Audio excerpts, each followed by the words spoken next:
Welcome back to the Doc Talks podcast with Shane and Cambrie.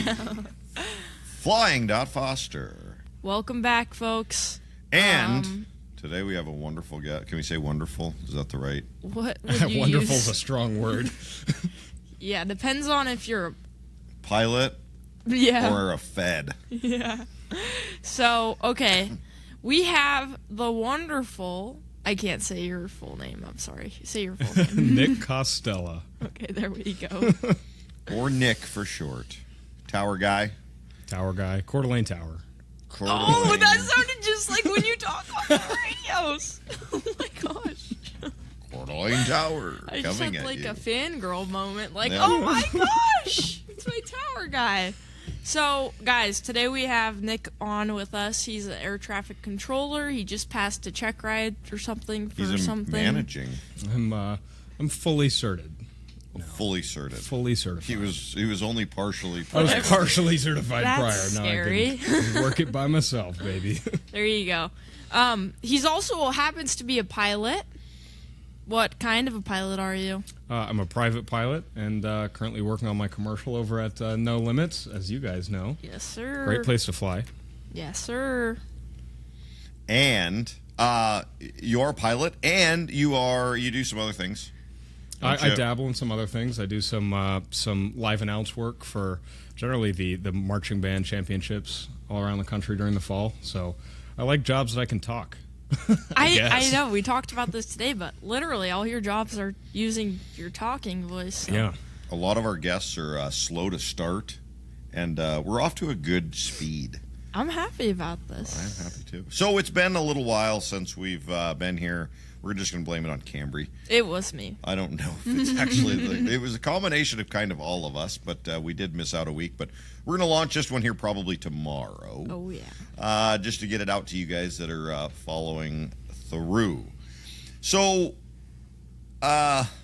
Nick, you've been hanging out and kind of enjoy aviation, and we see that. And, we like to pick on you there a little bit with what you do for a job, especially at the airport. But and like Cambrie said here as we led into this, we've got all kinds of questions that we kind of are gonna bombard you with. And I think it's going to be more like pilot questions that we all have for tower people, and we can get you to lie and cheat and steal about being a traffic controller. But Cambrie, Shane, you want to ask Nick anything? well, yeah. How long have you been? I don't know the answer to this. How long have you been an air traffic controller? So in 2019, I joined the Navy. So I was a Navy controller for a couple years, and then got out. Didn't know if I wanted to fly or control or what. So I just kind of took a break. I ended up back in East Tennessee and started working at a casino, dealing some cards. There you go. No talking? No talking. Well, a lot of talking, actually. Oh, okay. It's all customer service. Yeah, there you go. You got to make the guests smile to make that money, But that was a lot of fun, and moved up to Idaho with a friend from the Navy with another company we were working at. And then we were looking for something new to do, and the tower opened, so it was like kind of perfect timing. So I've now been at Coeur d'Alene Tower for 6 months. When did you move here? I moved here in, September of 24. Oh, So recently. yeah, pretty recent. Did you do anything before you got your tower job, or were you just kind of hanging Yeah, out? we were working at an insulation company, which is different. but- Wait, what company was it? Dude. Jamin's. Dude, I feel like we don't need to shout them out on the pod, but we worked at an insulation company doing sales and some management, and then it was time to move on, and air traffic came knocking, so here we are. So you started out. So give for the people watching that aren't pilots. Can you explain what you do? Well, can the people listening pay attention to, or only the people watching? Oh, listening to, I guess. Well, I mean, not everybody watches, Cambrie. I know. I'm so rude. yeah, people listen on your drive to work. I know. Most of our people just listen. I'm sorry, listeners. You're just as valuable. But for the people watching, this is not what I do. I get that all the time. But for the people listening, it's funnily enough, and we're all in aviation, so I feel like you kind of don't think about this often, but for the non-aviation minded person, most people think air traffic controllers are the line guys with the The marshalers? the marshalers with the sticks out on the ramp when you're flying commercially, and that's not it. So here at Coeur d'Alene, we provide tower control services. So we're working the 4 nautical mile radius up to about 2,500 AGL above the ground. So anything coming in, coming out, clear for takeoff, clear to land, all that stuff. But air traffic, as you guys know, is way bigger than that. You have TRACONs or approach airspace, so they're covering 50, 100, kind of depends, miles away from more major airports, your internationals. And then, again, as you guys know, the center, so up to 60,000 feet. And they're talking to basically everybody else. So you just boss us around all day? Pretty much. In the air? In the air. And on the ground. But you're on the ground. I guess, yeah. Okay. Yeah. Cool. So now we have a background on what Nick does. It's the safe, orderly, and expeditious flow of air traffic. You use that? That's your second time saying that today. Let's not say that again. Let's not it's make freaking it freaking me out. It's in chapter 1 of our manual. And that you kind of dumbed it down there. But, at the end of the day, for anybody that's not a pilot and or hasn't had one of these, you do safe and orderly in and out of the airport. As you said, there's centers and there's other types of air traffic control. We're just going to say air traffic control in general, but because for the people that don't understand, basically anytime we're flying anywhere, almost in the world, if we're on at least an instrument rating or flight following or an instrument flight plan, we're talking to you of some sort. Not necessarily always a tower, somebody in a tower, but a center, but they're all doing the same thing. But you're kind of our last line of defense too. I mean, just to give you props on what you do in an emergency, right? It could be center, it could be we have an emergency in or around our personal airport here where you're at. You're the guy that's got to, or girl, a lot of women air traffic controllers I would assume too, that's got to stay cool, calm, and collected while we're panicking in the cockpit and trying to stay cool, calm, and collected to get this airplane down, on that. So, for anybody that isn't real familiar with as being a pilot, like you are that guy. You were the guy or the girl that was talking to Sully as he landed in the Hudson. You were, all of those types of things when we have situations that arise and what we train for day in and day out, as you do with an air traffic controller and as a pilot. But yeah, you're kind of our lifeline for, getting us down and then hopefully getting somebody to us in a timely manner to assist if we needed assistance after whatever happened on that. So when you kind of switching gears a little bit, when you came into Coeur d'Alene, did you know it was not going to be a temporary tower? I did not know. No, that was a development. Even after I got hired, honestly, it was kind of up in the air on whether Spokane Approach, which is our IFR facility above us, was going to issue us a permanent letter of agreement, or if it was just going to be the seasonal thing that we've seen in years past. So just recently we got that approved, and we're working on the Class Delta airspace. So we're here to stay, and we're all happy about it. Good. And to toot No Limits horn a little bit, I do believe your first go at that job and potentially being told about that was at a No Limits barbecue. Was it? In the summer. The first time I met Nick and saying that he needed to become a tower guy, I think, was at a No Limits barbecue about last summer for sure. Or the summer, was it summer before that you started, or I guess it was early spring? This past summer that I started. Yeah. But yeah, the tower opened up, I want to say, in May. Yep. And it was just a couple months after that. Is it so? You've been an air traffic controller before, in a different kind of. It was in the Navy, so it was honestly very civilian. We were an up down, so it was an approach control and a tower. So I got ratings in both approach and tower. So the tower is 99% military, of course, a bunch of F-18s and P-8s, P-3s. But then our approach airspace up in Northwest Washington covered. That whole corner, pretty much down to Payne Field, a little bit above, and then up to almost Bellingham, west, all the way pretty much to the ocean. So we were talking to a lot of GA traffic, a lot of air carriers and stuff. So I've been fortunate enough to see the military side, the civilian side, approach, tower. It's been awesome. Do you ever have stressful days at Coeur d'Alene Tower? Only when I'm talking to you. Can you use your tower voice again and say something? That's like the Can pilot you say voice Roger? there. Roger. Okay. No. experimental 23 hotel runway 20 wind calm, clear for takeoff. Like, Okay, sorry, I was just wondering.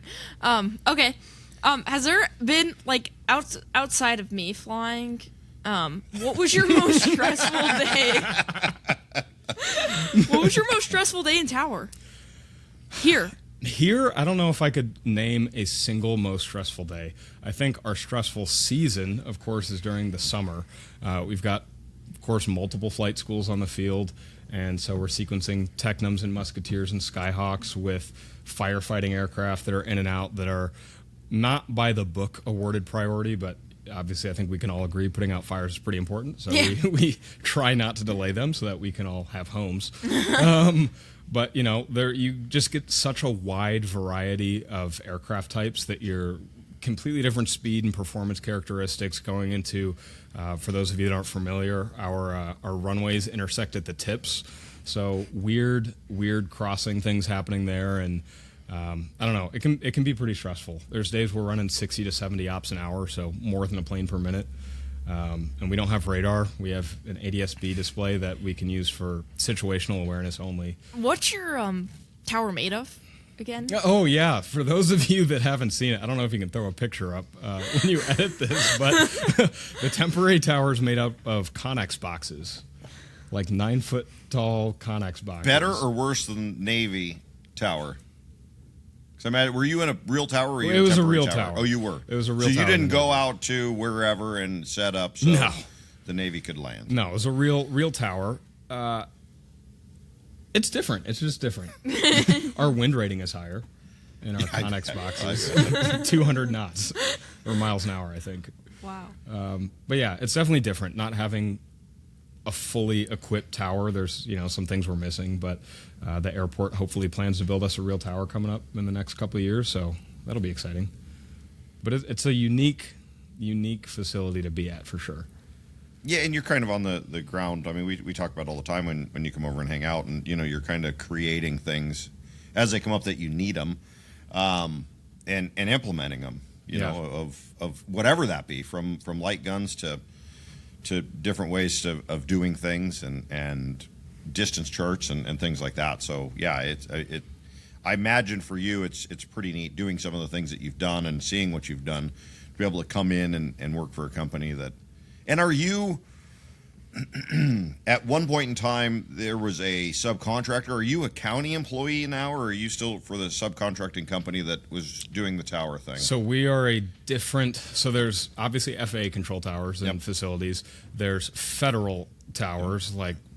I think Phelps Field is one in Lewiston, so like Serco, RVA Midwest, and then there's non-federal contract towers. We're a non-fed, so we're owned by a privately owned company out of Valdosta, Georgia, Advanced ATC. Okay.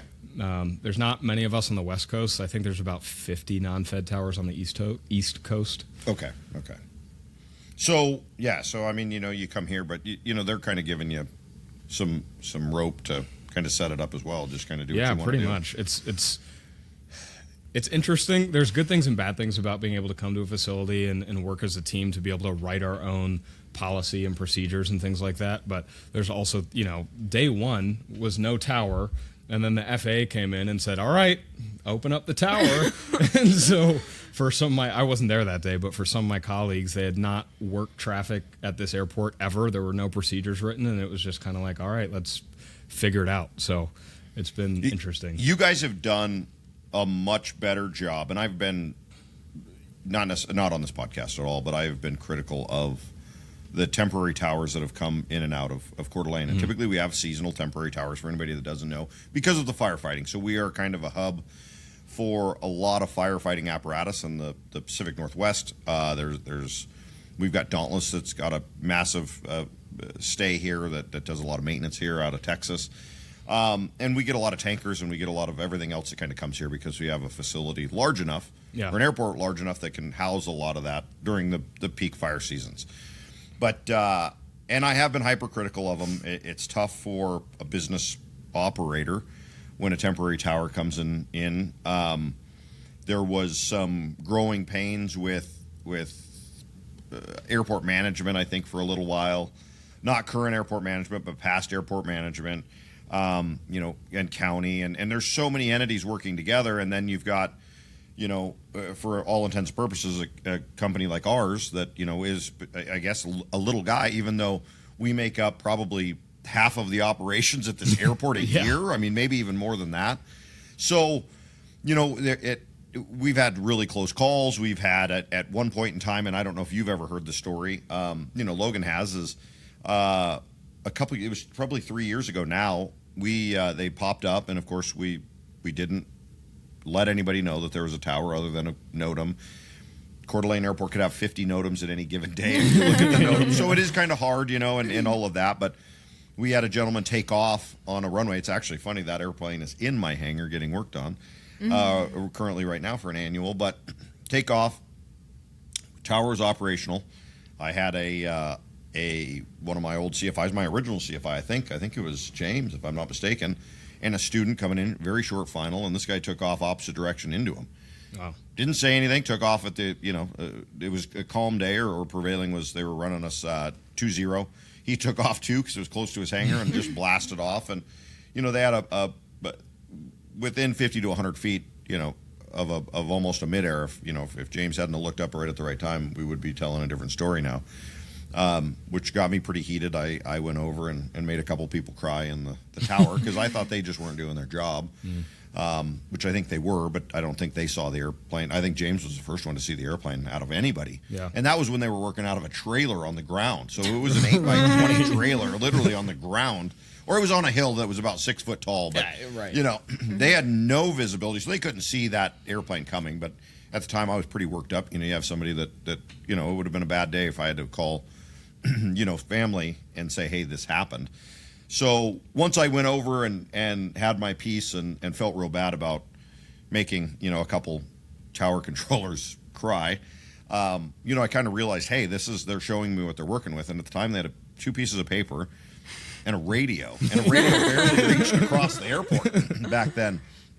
So I went down, and I got a lot of flack for it, but I went down and spent about $2,500. I got them an ADS-B receiver and 2 iPads, and set up cell service for them and gave them that. I'm like, at least you're going to see 60%, hopefully, of ADS-B and or potentially Mode C if it's pushing through an ADS-B received airplane, of what's around, so you can kind of do that. And then those poor guys, most of them were federal employees that were on a circuit, so they were only here 7 days. So by the time they started realizing, like, what locals use as call spots, the river's edge or the lake's edge or the lumber mill or Hayden Lake, they would just start to figure it out, and then they'd be shipped off.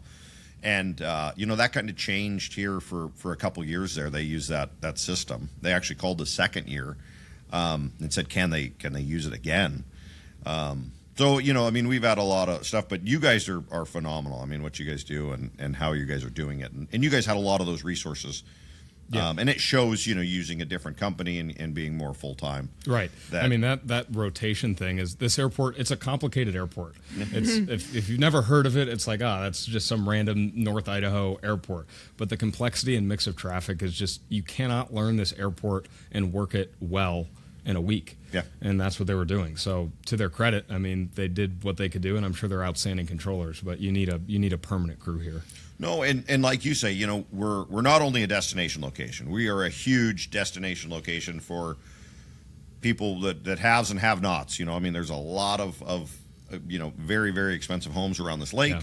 A lot of private jets fly in and out here during the summer. It's almost insane how many do. And then you mix it with, hundreds and hundreds of operations of flight schools and fire stuff. Yeah, you got your work cut out for you. So, switching gears a little bit, I just want to give you props, Nick, and I don't even think you realize, and I know you're not doing it on purpose, you just like hanging out, but pilots, and I'd say more so new pilots and student pilots, are scared of you guys, I think. Yeah. Do you see that? I hear it. You can hear it on the other side of the mic for sure, but that's one of the neat things about the operation we have at this airport, kind of being smaller and being able to network with local tenants on the field and the flight schools and things. Like, we're just people on the other side of the mic. Like, we're just people. Everyone's scared of getting a deviation or a phone number, whatever. But we're just people trying to come to work and keep everybody safe. So yeah. And everyone's going to mess up. Yeah. And I'll say myself, I came from Utah, and if you're from Utah, you know the tower that I'm talking about. But there's a very well-known tower that is not incredibly... There's some great controllers in there, but there's some not friendly controllers in there. And that really put a bad taste in my mouth for air traffic controllers. And I was just kind of scared of them. And honestly, coming up here, you remember when I went to go pick up the 150 and I was all worried about taxiing around Concord? Because I had just had such a bad taste in my mouth from a tower in Utah. And I'd say you hanging out at the flight school and hanging out and whatever, it's like, oh... He's just a guy. Just a dude. Like, it's not that deep.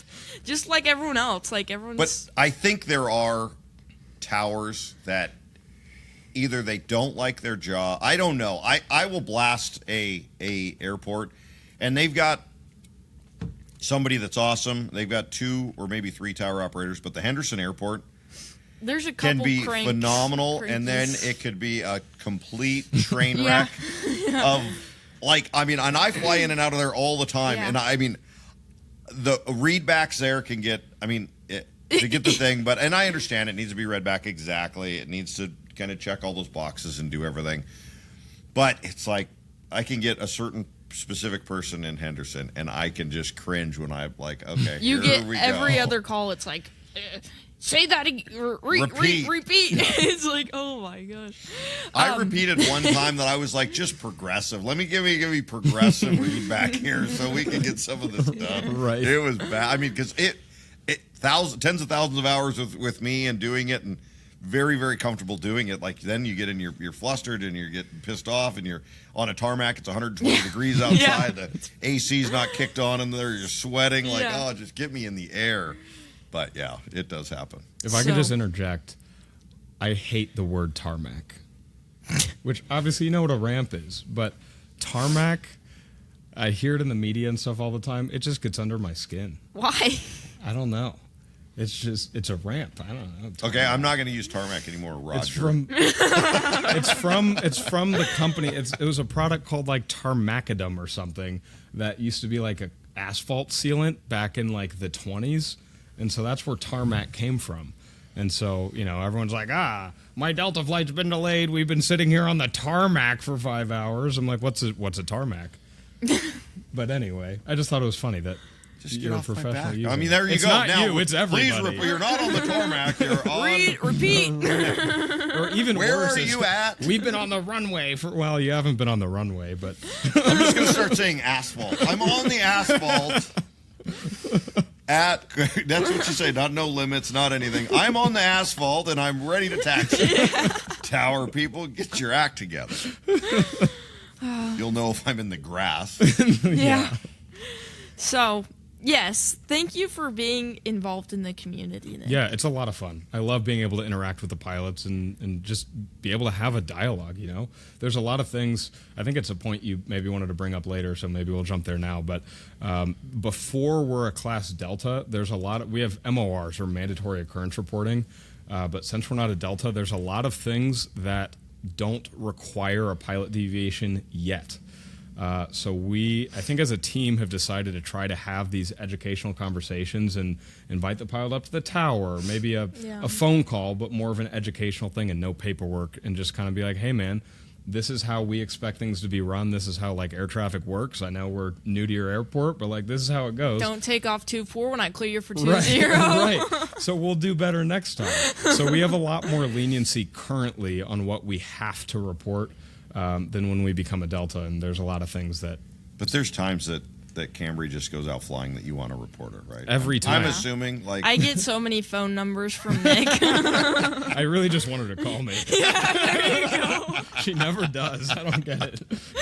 You were complaining that I'm giving you my number, and I was know. Flight Circle, it's on Flight hello. Circle. Look at the schedule. What has been have you given out a pilot deviation? There's been a couple that we've given out.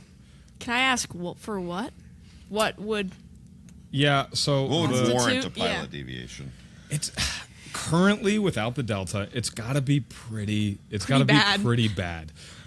Over the summer, the first pilot deviation that I gave out, which again, really try not to give those out while we have the kind of leeway. But I can't remember the type anymore. I want to say it was an RV, but I was working ground, and I think he was coming from Stancraft or wherever. But we're runway 2024, taxi him to runway 20 via November Lima, hold short 24, whatever, the usual.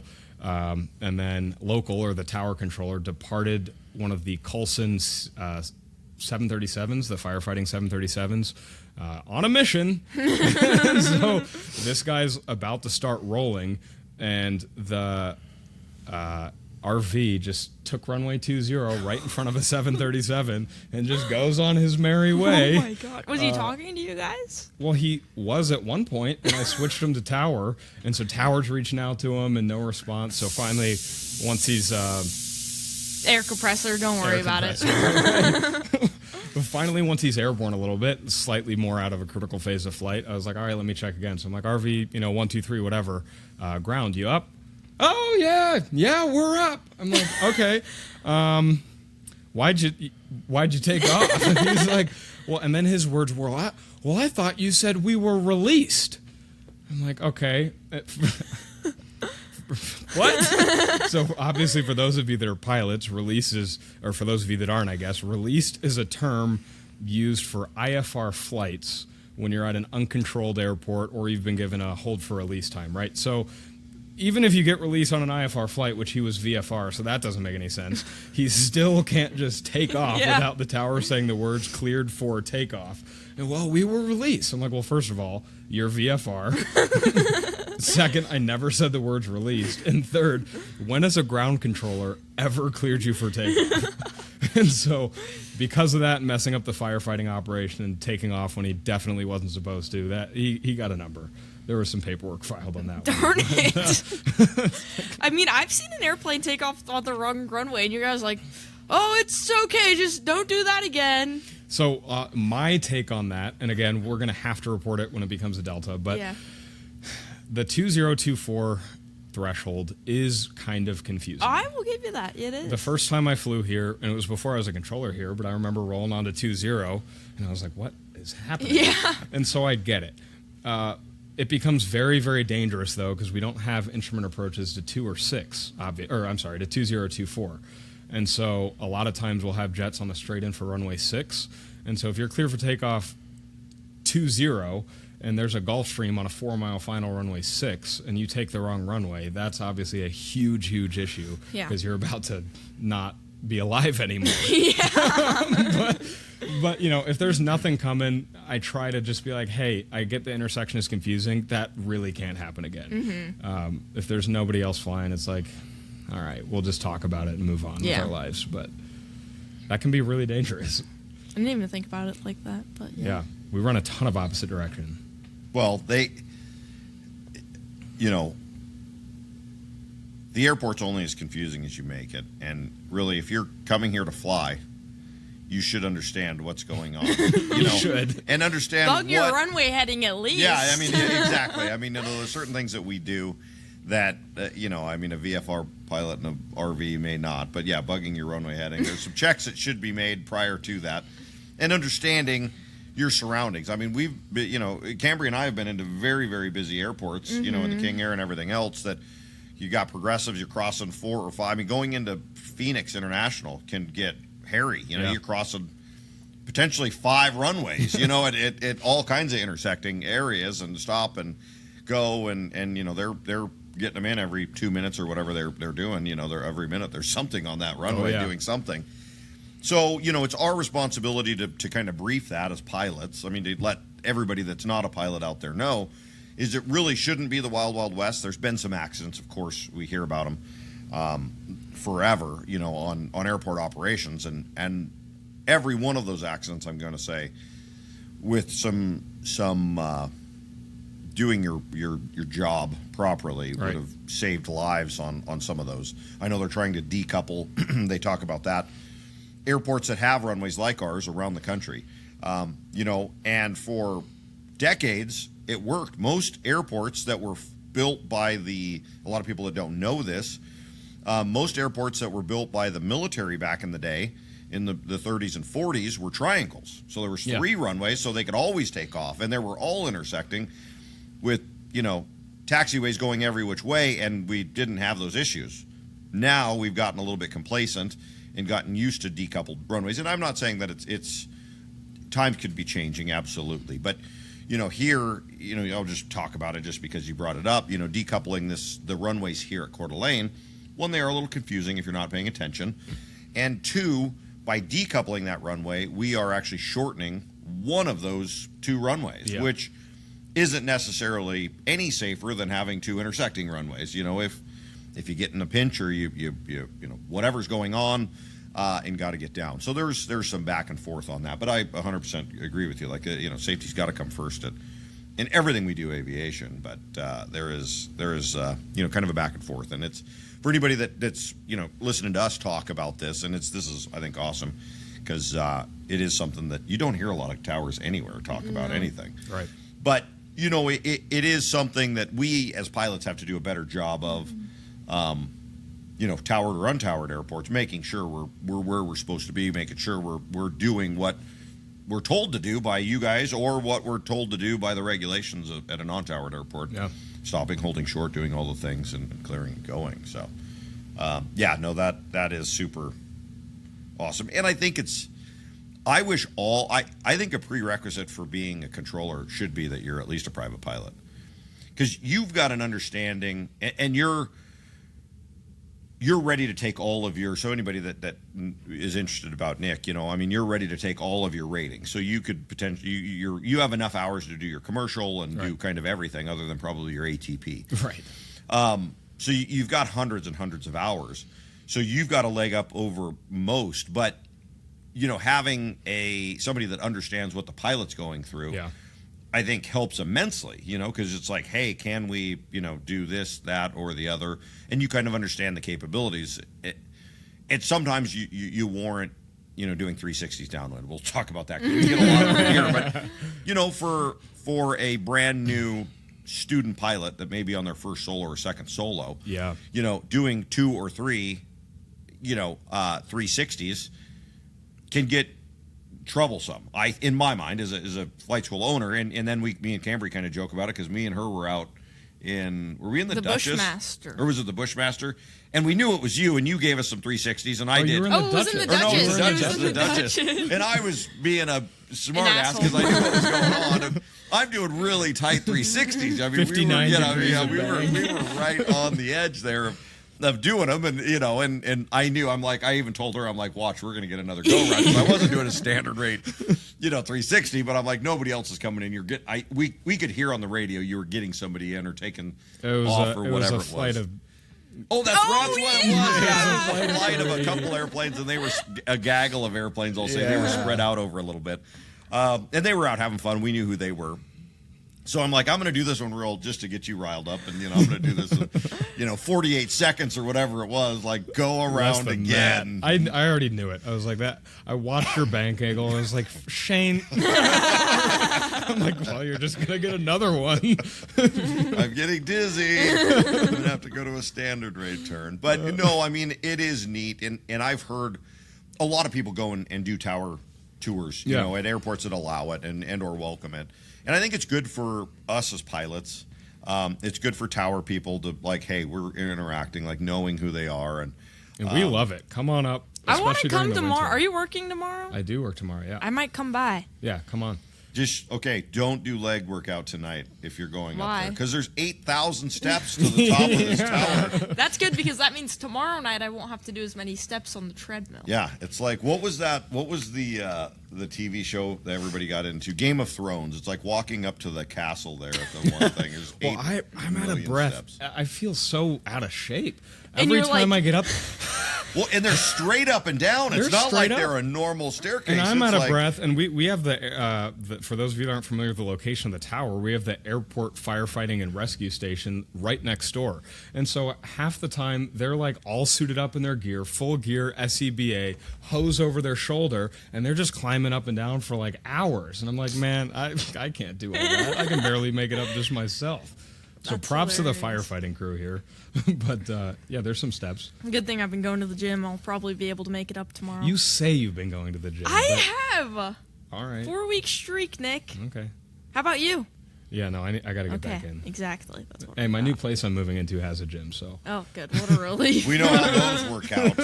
3 times, maybe less. Yeah, a week. Yeah. No. But yeah, no, come on. We love having tours, especially during the winter months when it's a little bit slower. Bring students, do whatever. Students, that is something that we should probably implement. I mean, just because you, not that, I don't know what's going on with my voice today. You guys aren't intimidating, but it is intimidating as a student. And here, most of our students now have started with you guys, so now they know. Your students are like, good at when you guys started, that's a hard transition. You get a student that's never talked to anybody. You got to get your couple hours in at a tower, so we're going over to Feltz or we're going to whatever. Yeah, Logan's one of them. And then all of a sudden it's like you got these guys here that are all professional sounding on the phone that got or on the radio that's got their radio voice on. Yeah. But that is something that for students I think would be awesome too, kind of seeing what you guys are working with and what you can see. Yeah, absolutely. Because we get all bummed out if we don't get what we want. Well, there's I know lot she's of rules. only wants to fly straight in. That's it. If she doesn't get straight in, she's like, I'm leaving this airport vicinity. Screw that. It's hard to see, especially when you're in a plane. Even when I'm flying, like I don't have the whole air traffic picture because I don't have all the information. You hear some of the other radio calls, but when you're in the cockpit, you don't see the full picture that the controller sees. And so we're not giving you 360s or holding you short of the runway for no reason, unless it's Cambrie, and the reason is I don't like you. Well, you forgot about me one time in the There's one time, Bushmaster. which is why you should come see the tower. You can't see the approach end of runway 2 very well. So, please extend your downwind. She's a Pullman. No. Can I turn back in now? No, literally, runway I was waiting downwind? to cross the runway so I could taxi to 20. So I was holding short of runway 2, and I was like, I'm still holding short. You're like, all right, are you ready to take off? I was like, I'm not even to the runway yet. My bad. We try not to do that. It was probably getting busy or something. It was busy. It was a really busy day. But yeah, there's you don't see the whole picture, and there's so many rules and things that we have to follow, and like sometimes it sucks. Sorry, you gotta wait a second. In that case, I might have forgotten about it. On the whole purpose, short, probably. But, I already said it was on purpose. Nobody else, just Cambrie. You don't have to worry about that. Okay, I have a question for you. And I wonder if you can ask, have you ever been on tower when there was someone declared an emergency here? Yeah. Really? Yeah, a couple times. What can you tell those stories? Thankfully, they're very non-eventful most of the time. So far. Knock on wood real fast. Knock on wood. I'm sure Logan loves the mixing that he's going to have to do to get that knocking off the table. Well, the other day, I guess he didn't declare, but we had a Skyhawk go up, and he got about 12 miles away and then had a lot of engine roughness, and he didn't want to declare, which everyone's scared to declare. Just declare. Me and Logan didn't declare. Just declare. Yeah. It's so much better. Everyone's for worried everybody. about the paperwork. You're gonna be fine. Just declare. But yeah, he came in, landed, no incident. The worst that we've had, at least at this tower so far, actually there's been 2 kind of major incidents. One of them I wasn't here for, but as I understand it, it was a student solo in a Skyhawk, and he was at the approach end of 2 and flipped. Okay, I've always wondered about that. What happened there? Yeah, I don't know what the official report says, and I wasn't in the tower that day, but I don't know if he had the wrong crosswind correction or something, or if there was a crazy gust, but he was just short of the runway in a Skyhawk, not moving, and flipped, which is crazy. He was fine, I thank think goodness. they did. I think it was moving. Was it moving? Yeah, it was moving. I remember the day because we didn't know if it was ours. So we were there. But yeah, it was moving. Again, that's very difficult to do, even with weird winds. I wish somebody would add a video of that because that would have been a good learning experience. Yeah. I'm so curious. I remember hearing the story from one of my colleagues, and I was like, "Well, what do you mean the Skyhawk just flipped on the ground? Yeah. Skyhawks don't just flip on the. What do you mean?" Yeah. But the other one, and actually I was on position. This was pretty early in my training here, and it was the Harmon rocket on runway 2, and so. Harmon rocket's landing, and it landed too, and I'm watching it roll out, and I was like, okay, cool. And I think I looked down to mark a flight strip or something, or maybe it was pick up the phone for Spokane approach, and then I look back up, and there's just a giant cloud of dust and dirt coming from kind of the infield, like midfield down runway 2. And I was like, what the? And I'm like trying to figure out what's going on. I don't know if he like blew some dust, and then I see the plane like nose down in the grass. And it was like, oh, shoot, time to go. Yeah. And this is kind of in the infancy of the tower. So we're still fine-tuning our emergency procedures and things and coordinating with 911, and which is... And we're working on that. Good to hear. Right. But the airport ops is great. They sent people right away, but it was, it's like we don't have a crash phone. Yeah. In most air traffic control towers, there's literally a red like dial phone from like the 80s that you pick up, and it automatically calls. In the Navy, it was the crash house and the operations duty officer and the rescue coordination center, like all these people, and it just dials them, and all these people are trained on it, right? And so they're just like, this is the tower with an emergency, blah blah blah, this aircraft is this type and he did this and crashed here, whatever. All stations acknowledge, they acknowledge, you hang up the phone, great, let's get back to work. And again, we've worked out this process, but the very first time, I literally just have to call 911. Oh, wow. And so the dispatcher is not like realizing that, hey, I'm an air traffic controller and we're trained professionals, and obviously they don't speak airplane either. And so, okay, remain calm. Do not I swear, do not approach the aircraft. I'm like, ma'am, I know their dispatchers are very highly trained. They're very, very good at what they do. But in situations where I'm working air traffic and I have to call Spokane and like all these things are going on, I need you to stop talking and let me say the information, and that's it. Yeah. So we had first-hand experience with that a couple years ago with our CFI Bodie. Oh, good old Bodie. I had to call 911. Have you heard that story? No. Can we tell that? That's a hell of a story. So, I mean, someday we'll have Bodie on and we could go into depth. But yeah, we will tell it. So this was before he worked for me as a CFI. You know Bodie well. Yeah. He needed to get a spin endorsement. Okay. So we've got Dawn in the Citabria that typically goes out and spins. An airplane is very capable of doing spins. Not a 172 that you're going to ruin, but just joking. That's an inside story there. But so Bodie's excited to go out and do this with Dawn. Well, Bodie's a big guy, as we all know, so he was going to try to get into the front of the Citabria, and he's big. I mean, he's a big human being. He's tall. Yeah, he's tall. He's just a big guy, and tries to get in the front, and his knees are hitting the instrument panel in the Citabria, so he doesn't fit. So. And Dawn's a pretty good size. Dawn's 6'2", but Bodie's probably 6'4", 6'5". I don't know. He's a big guy. Really tall. So he's like, okay, we're just going to put him in the back. You can fly from the back. And as tall as Bodie was, he could see everything he needed to see anyway, so it didn't matter. Okay, that's great. Get them loaded up, and away they go. And I know what Dawn does and how long it takes. And typically 42 minutes is what a spin endorsement typically takes. Take off, run up to the practice area, spin 3 times each way, come back, rinse and repeat. They're gone about 12 minutes. And I get a call on my cell phone from Dawn. That's weird. Hello? And I can hear, because we got Bluetooth to our headsets, for anybody that doesn't know. Our headsets have Bluetooth to our phones. Most of our pilots do. And as we're doing that, I hear Dawn in the background, and he goes, I need an ambulance. And I'm like, oh no. So I'm thinking like they crashed, like something happened to the airplane, right? So first thing, like, I don't know where you're at. Why are you calling me for an ambulance? I'm like, what is going on, And my heart starts racing, as a business owner, and this is like my worst nightmare, right? I'm like, okay, where are you at? He's like, I'm inbound to the airport. I'm like, you're inbound to the airport and you need a ambulance. Like, what in the hell's going on? He's like, I don't know what's going on with Bodie. Something's wrong with him. He's had a heart attack or a stroke or something. And I'm like, oh no. I'm like, okay, I'll have him here, right? So we've got him pulled up on ADSB. We're tracking him in. I'm yelling at everybody in the hangar. I dial 911. I'm like, hey, Shane at No Limits, like, I need everybody here now. I don't know what's going on. I got a call from a pilot, and the wonderful person on, dispatcher, again, doing their job, Like, can you tell me your eye color and blah, blah. And I'm like, I don't know anything. Like, I've got to do other things here right now. You've looked into Bodie's eyes enough. Yeah, that's right. I'm like, I can't. I'm like, I just need, this is my address. Get everybody here now. Like, I don't know what I need.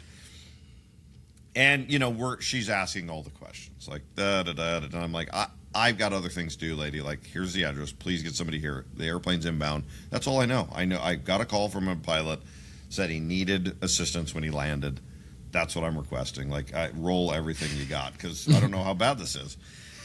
Okay, you know, I finally get her off the phone. Well, it took like 22 minutes to respond. Like, now we've got a fire, and they might have been. Thank you for all first responders. I'm not knocking anybody. You guys have the toughest job in the world. Like, you're amazing. But we do have a fire department fairly close to the airport that if you had the sirens on, you could probably be here in 3 minutes. But I'm like, okay, they're going to be here. And I'm looking at my watch, like, anytime they're going to be here. Well, 10 minutes goes by or whatever, and here comes Don. I see Don coming out of the north there.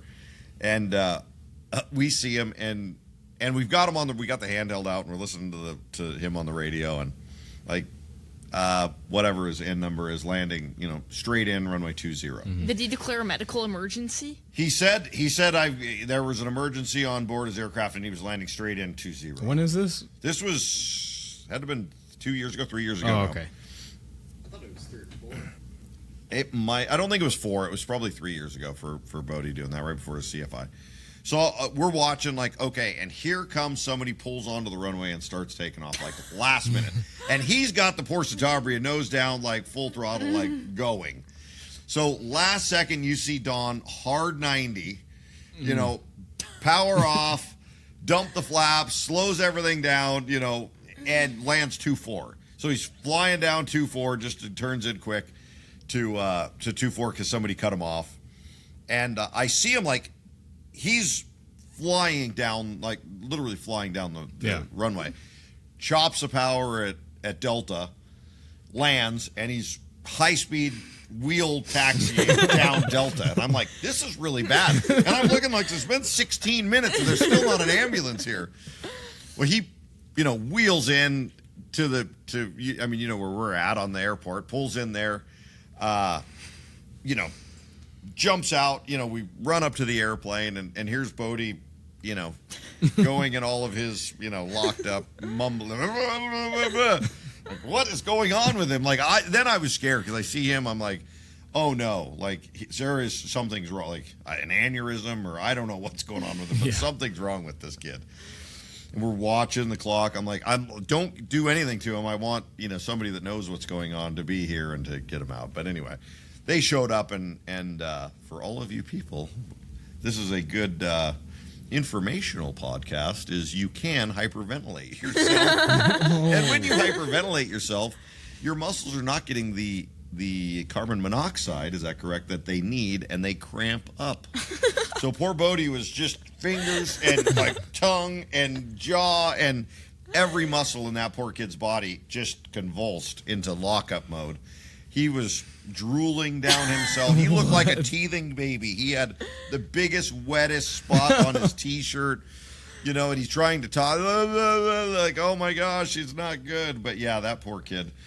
We ended up getting him out, and you know, thank goodness that first responders did show up, and they knew pretty quickly what was going on. Yeah.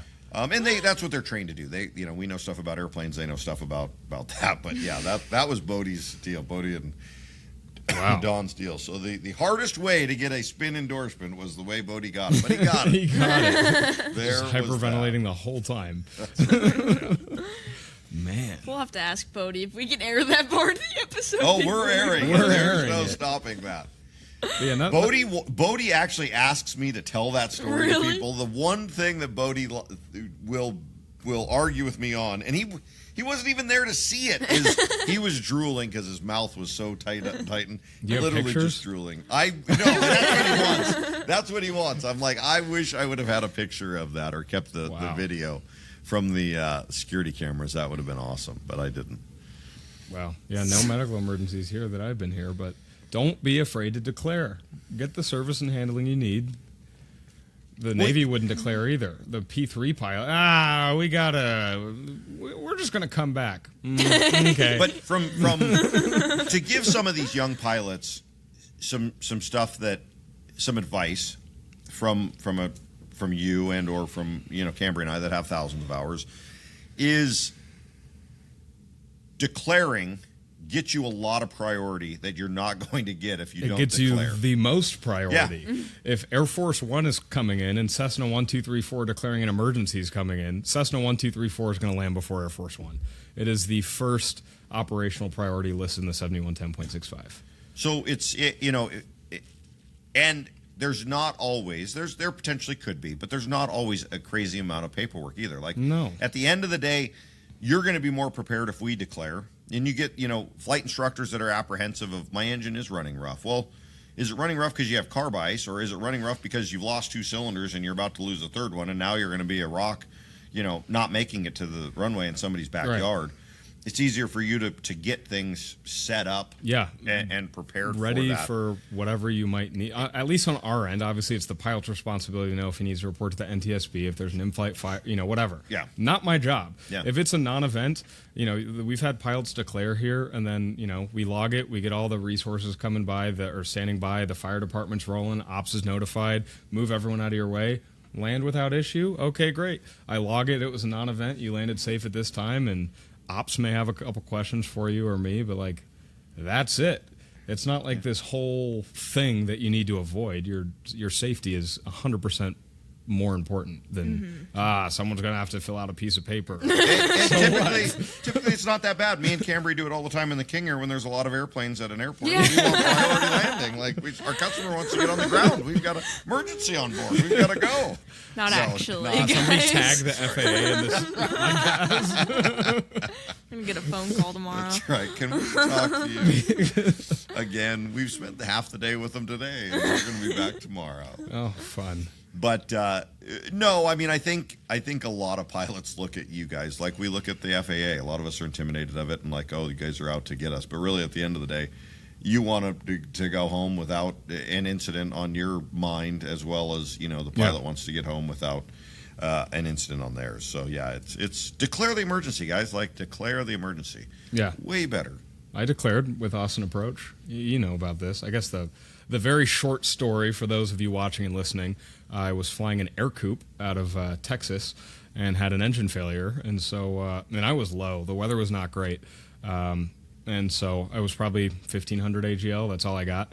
And I'm like 40 miles east of Austin, right? So I forget even the town name I landed in. But there's nothing. There's just fields and not much else. Not a bad situation. Yeah, not a bad situation. It could have been if it happened. So I had picked up carb icing over Austin, and I was like, this is not good. I'm going to crash into a skyscraper, carb heat, whatever. That wasn't the cause. But yeah, 45-ish minutes later, had an engine failure, put it down to cornfield, was able to declare with Austin Approach.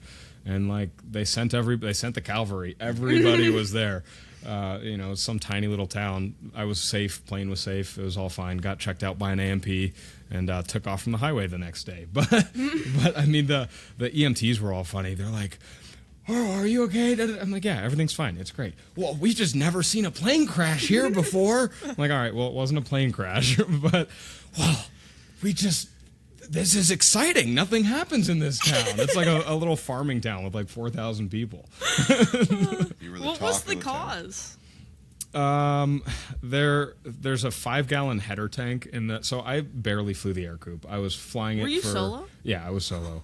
I was trying to build flight time, and a gentleman bought it out of Texas, and I was like, that sounds like cheap flight time to me. I'll fly down there and ferry it back. Cool, whatever, let's do that. And so I probably should have been slightly more familiar with the fuel system, if we're being completely honest. But there were 2 fuel shutoff valves. One of them is from the wings to the header tank, which is the main fuel shutoff valve. And then there was one on the side, the co-pilot, where your right foot would be. Super weird place. And it was super loose. So it cut off. And I didn't know that. And so from the moment that happened, I had 5 gallons, which the fuel quantity indicators are indicating full because the wing tanks are full.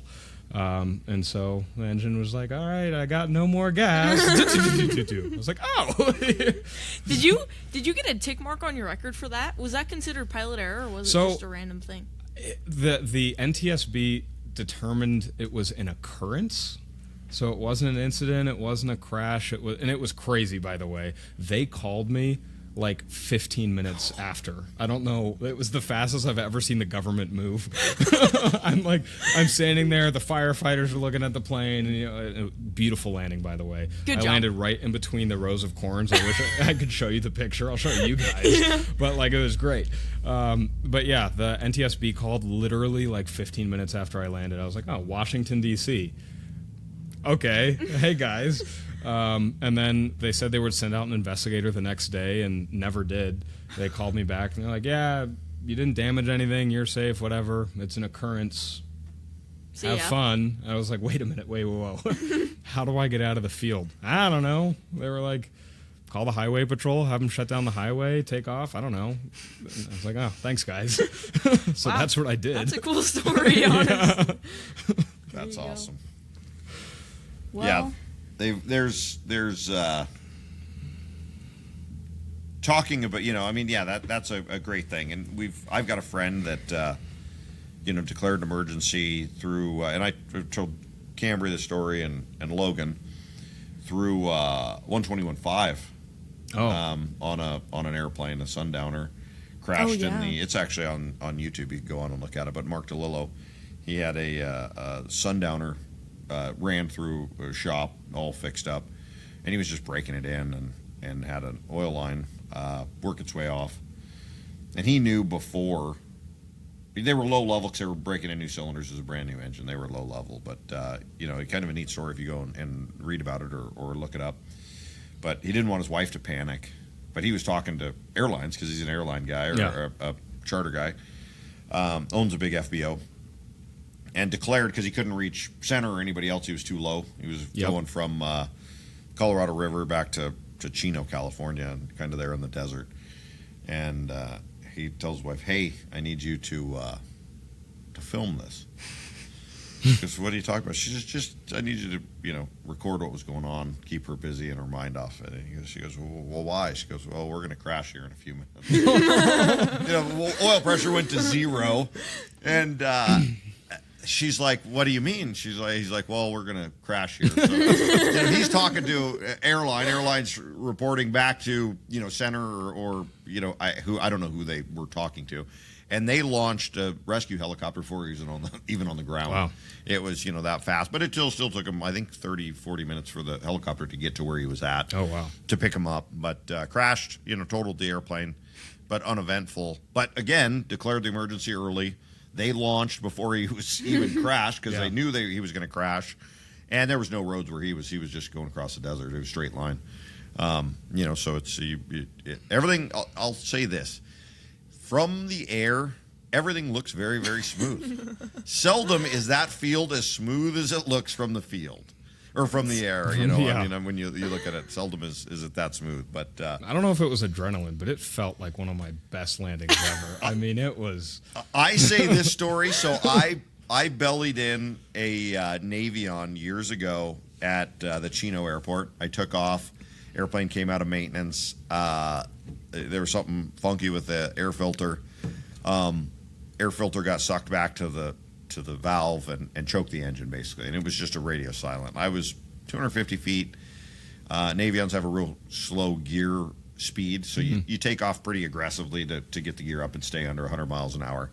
And about 250, 270 feet, it went radio silent. And I had the full... again, I'll say this. If I could do it over, it would have been a lot of things different. But I had the full Sully moment, like, what in the world? And I reached down...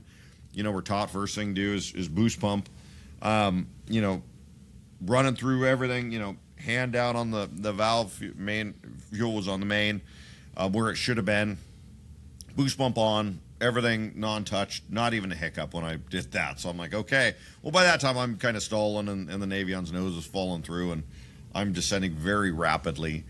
And I came in, same thing. I had to suck my gear up to get the gear up fast. Yeah. And I didn't think hindsight, I could have got the gear down and kept it in ground effect with the speed I had, but I didn't want one or two of the gear down and not be fully locked and deal with that.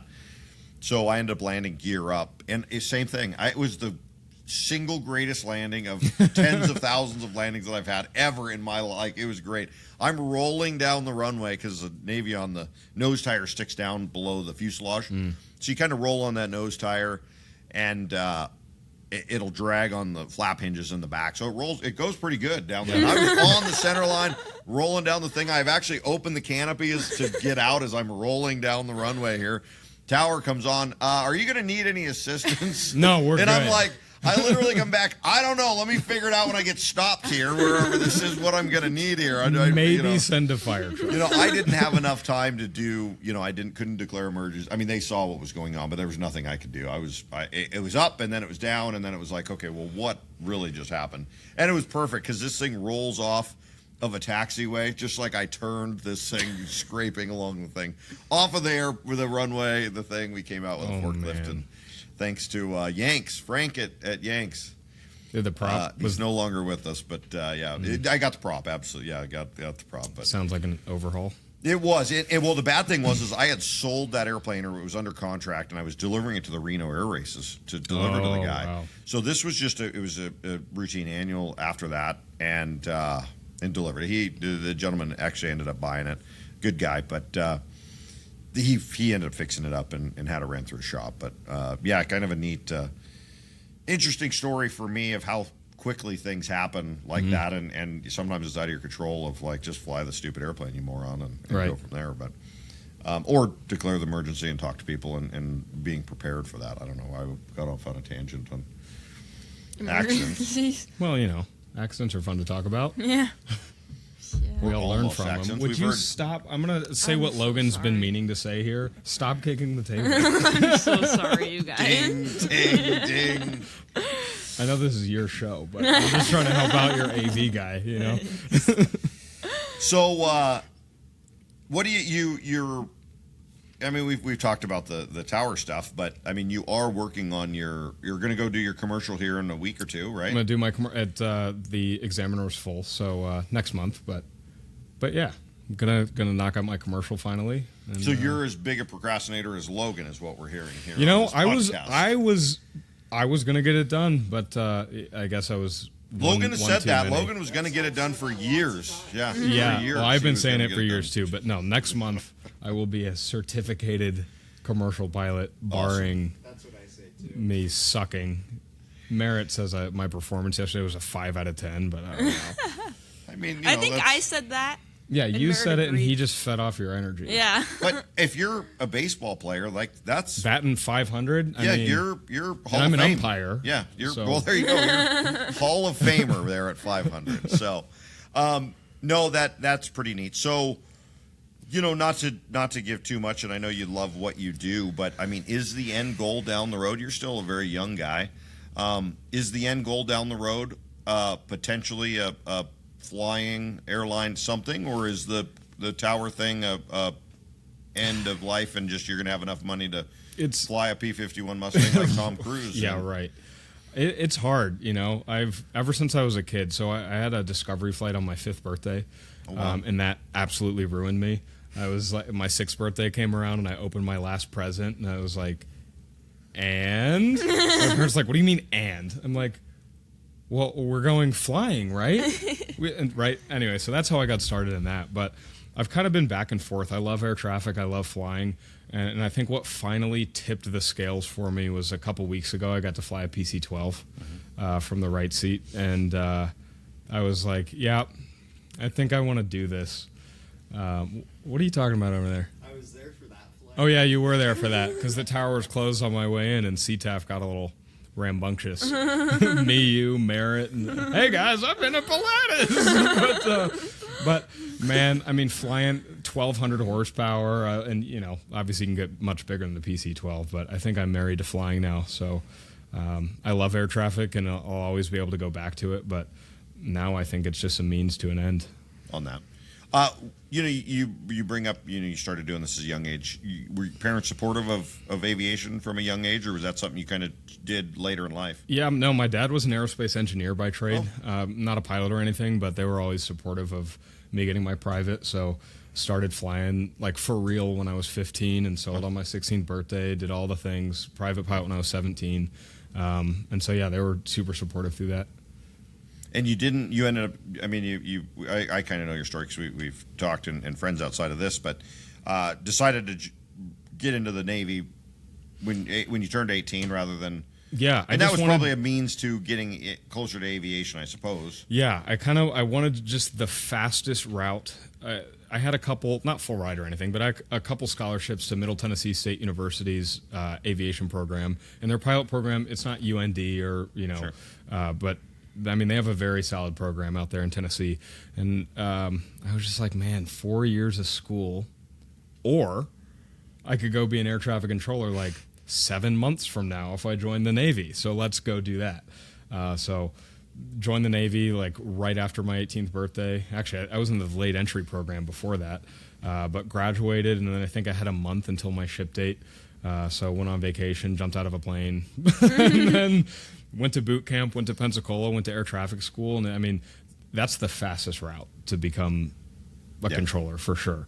Rather than waiting on the FAA bid and doing all that, I was just anxious, ready to go. So and part of it's laziness. And, I was just like, I want the fastest instant gratification. I want to be a controller now rather than, going to a flight program. But you had to be, you weren't completely lazy, because if you were, you'd have just lazy. Followed the pilot program and done what we all did. Also just true. not wanting to do that.